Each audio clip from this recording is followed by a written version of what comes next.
All right, we are joined by the University of Wisconsin, the head coach Gard, Chucky Hepburn, and Max Klesmit.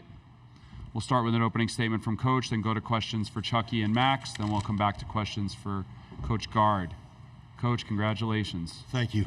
Obviously a terrific game, a terrific win for our team against a terrific Purdue team. I just can't say enough about these two guys to my right and also the other guys in the locker room. Just the determination, the depth that we had to play with because of fouls, how guys stepped up and helped each other out, the execution out of timeouts, and at the end, the defensive play Chucky made there at the end to get a charge. I can go down the list. Just a terrific March game, and excited to, watch these guys mature and grow and get better as the season's going on, and they're playing their best basketball right now. It's just where you want to be. So excited to, and we'll enjoy this one for a couple hours and then get ready for tomorrow's championship game. Questions for Chucky and Max. We'll start on the right. Jeff? Yeah, Chucky and then Max, if you guys can take us through the last sequence. Chucky, you drawing the charge, and Max, what you were hoping to get before you took that shot up. Chucky? I was just trying to force a turnover, and I knew Braden Smith had gotten into me a little bit, so I was able to sell the charge. He definitely extended, and they caught it. Max? Really just trying to get something at the front of the rim. Chucky drove into the lane. He draws a lot of attention, so his ability to just see the floor, kick it out to me, and then continue to try to put pressure on the rim. Just got a good look at the end, and it went in. So we'll go to the second row in the middle.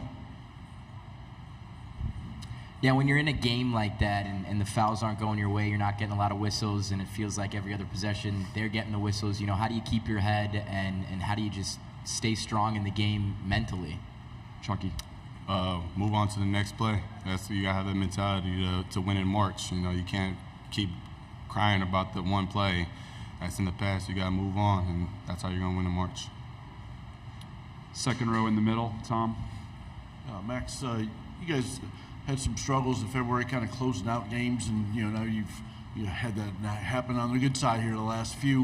What was your confidence level like trying to get through that, and where do you guys stand now with sort of where your confidence level is in closing out games? Yeah, I think our confidence is coming from the chemistry that we've all built, this bond that we've built in the locker room. It's carrying it outside onto the floor now, and our ability to learn during that stretch in late February, early March, and not dwell on it, look at it as a burden. So just coming into work every day, everybody's super positive, ready to go, ready to learn, and I think that's just starting to show now on the floor. But there's not a better group of guys I'd want to be around. I've really never been this far in March in my career, so I just want to keep playing with the dudes we got in this locker room. It's been a lot of fun. Come back to the front row on the left. Chucky, you obviously put in a lot of work to your finishing over the offseason. I guess, can you describe that sort of final sequence and the regulation and, I guess what sort of the work that went into, being able to make shots like that? Yeah, I appreciate the coaching staff for helping me get my rhythm back. During the season, I struggled a lot. And around like the early February start, that's when they really stepped in. I was able to get my touch back. Able to find my feel for the game again, and just the work I kept doing. They helped me with that. So I give credit to them, and I also give credit to myself because I work for this. So I do deserve this spot. Far right side, front row. Also for Chucky on that last basket in regulation. Can you walk us through that? Was that the first option? Was a three the first option, and you saw that you needed to drive it? Just walk us through that. Yeah, the three was the first option, but I had seen that Braden was a little too close to me, so I knew I had that angle on him, and I was able to get to the rim, and I knew they didn't want to foul, so he just stepped out the way. I was able to convert. Second row, left-hand side. For either one of you guys, you lost two really tight ones to Purdue during the regular season. How good does it feel to get the win this time around? Max?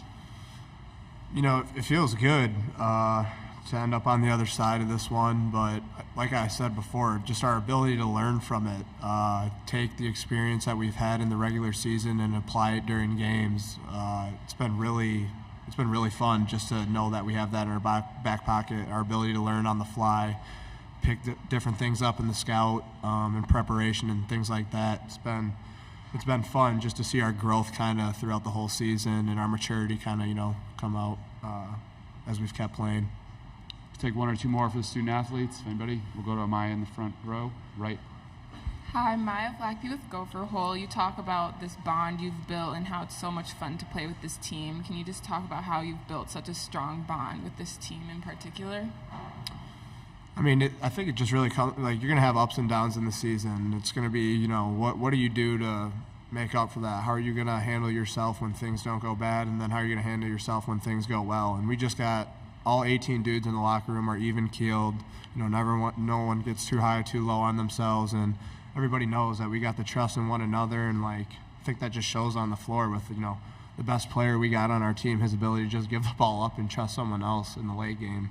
Speaks volume. It screams, team, not me. So I think just having that and building off that, it's going to be good for us. We'll finish in the front row on the left. Max, you said yesterday about seeing the shot go through the rim. I guess seeing that early in the game, how much does that help, on sort of that last shot of the game? It helps to see the first couple go in for sure, get your confidence going early. But like I said, just staying aggressive, keeping the confidence that you have that, I know that this coaching staff and the players, my teammates have in me. There's nothing to really fear or be scared about going into a game, You got the utmost confidence, you got everybody's trust. All right, thank you guys. Head back to the locker room. We'll continue with Coach Gard here. If you have a question for Coach Gard, we'll start with Jeff on the far right side, and we'll come to you, Nick. Yeah, Greg, the play that you did dial up for Chucky on the inbound, is that something you've run before? Yeah. Not in 7 years, but we've done it before, yeah. You know where, right? And who, yeah. Front row, middle here, Just Nick. haven't been in that position, so. Hey, Greg, Nick Osten, Badger 247. You've been so consistent with us the last couple of weeks, saying this team hasn't flinched, they don't flinch. You lose a couple guys fouling out, clearly a couple guys banged up. How was a performance like this just exemplify that in this team? Yeah, I think it speaks volumes for our depth, and I've said that all year, that I think our ace in our pocket is our depth. Obviously we got different guys, different nights. Yesterday it was AJ, today Chucky makes big plays. The day before it was John Blackwell. So, we're not specifically one or two people dependent in terms of production. So, and when you have guys either go down or are banged up, or we have three guys foul out, guys like Carter Gilmore that haven't played a lot here recently in the last 3 weeks come in and their minds are in the right place. And that allows them to perform. If you're sulking and feeling sorry for yourself and why don't I have my minutes, if you have my and me and I in your vocabulary and in your thought process, you're not going to be ready for that position when Steve fouled out. But Gilly has done a good job of being about the team. He always has, and that allows him to come in and perform and, when we needed him to. Stay in the front row, left-hand side. Way back in the beginning of the season, after that Marquette win, you talked about belief and just kind of the team believing and being able to win games like this. I guess, does the team need to refine that with beating opponents like this, going on runs, stringing together wins? I think, you're always trying to instill belief in them because they get so many negative shots from the outside world that you constantly are countering that. And we've talked all year, actually since September, believe, earn, and finish. You have to see it first. You have to dream about it. And this group has big goals. I've said before, the only one that's gotten away from us so far is the regular season.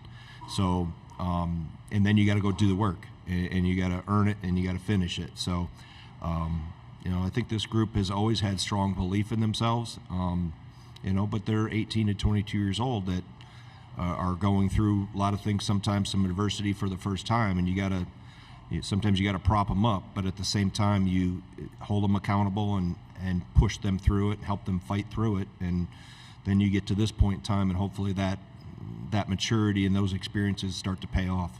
Second row in the middle, Tom.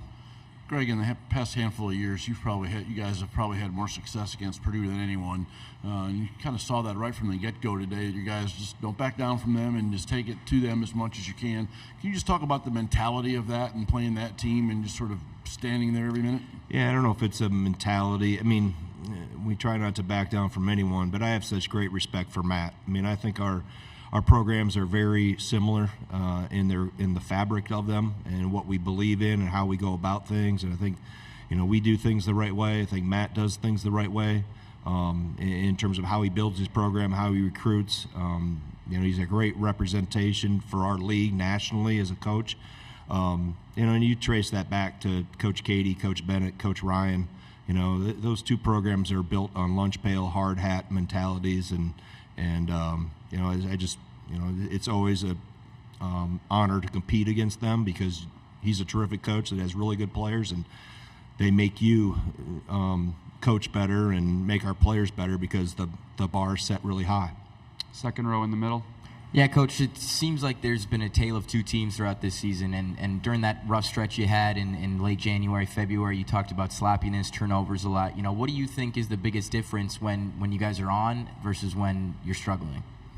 Well, the obvious one is I've got all my guys. We're healthy and able to use a complete rotation. But I think, every team goes through most part. Maybe UConn hasn't gone through one. Purdue hasn't gone through one. Maybe Houston hasn't. Everybody else in the country has gone through some sort of adversity. Maybe it's a 3-game streak. Maybe it's a 5-game streak. Maybe they had it in December. Maybe they had it in January. You're going to go through it. There's too much parity in college basketball. And if you're not ducking competition, and playing some tough non-conference schedules like we do and Matt does as well, you put your neck out there. You're going to risk this. And then you get in our league, and we know each other so well.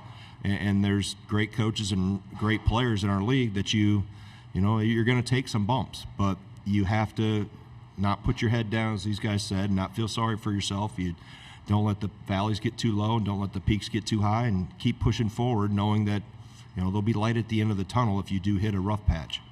Front row on the left, and then we'll finish with Jeff on the right. How have you seen Max work through the shooting struggles that he's been going through over the last month plus? Yeah, I think you focus on other parts of your game. There's a lot of ways you can help a team be successful without necessarily shooting at a high clip. And for him, defensively, he's anchored that perimeter spot pretty well and done a good job with that. His leadership, he's done a really good job with that. He's really got a voice in that locker room. His toughness, obviously, and that's combined with his voice and his leadership. So, and you keep pushing, you put time in, and he's in the gym. He's working. It's a tool and a skill you can't let sit idle and let it collect dust. You got to keep, whether you're cooking, shooting the ball, or you're struggling, you still got to put in the work, and he's done that, and as has Chucky. And I think you see guys that, hit their way out of it, so to speak, right? And if you're a golfer and you're shanking the ball, you don't get better by, not going to the range or leaving your clubs in your garage. You gotta go work at it, and these guys work at it. All the way on the right, Jeff. Greg, Tyler did not hit a lot of shots today, but it was clear he wasn't fully healthy. What was he able to give you both in terms of tangible on the court, but also maybe sending a message to his teammates like, this is important, and I'm not healthy, but I'm staying out here? Yeah, it was kind of indecisive if he was going to go or not. He was, and then he wasn't, and then he was. But I think, for him too, he got 2 quick fouls, so he sat. But yeah, it just shows the toughness of him and the leadership that he was going to battle out there and use all 5 fouls and, continue to scrap, even though he was maybe out of sync because of the fouls and he's, a little banged up. But now we got time to continue to, freshen him back up. And, he didn't play a lot today, so that was a blessing in disguise too. All right. Congratulations. All right, We'll thank see you you tomorrow. Thank you. The Wisconsin locker room is open till about 3:20.